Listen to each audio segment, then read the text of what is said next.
ಸುಖವನ್ನೇ ನೀಡೆಂದು ಎಂದು ಕೇಳನು ನಾನು ರಾಘವೇಂದ್ರ.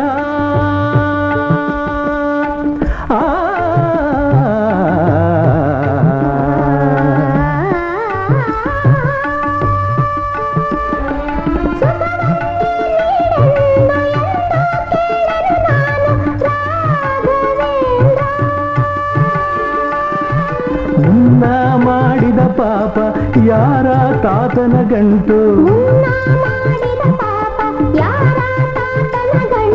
ನೀನೇ ಹೇಳು ರಾಘವೇಂದ್ರ, ಎಲ್ಲಿದ್ದರೇನು ನಾ ಹೇಗಿದ್ದರೇನು ನಾ ರಾಘವೇಂದ್ರ.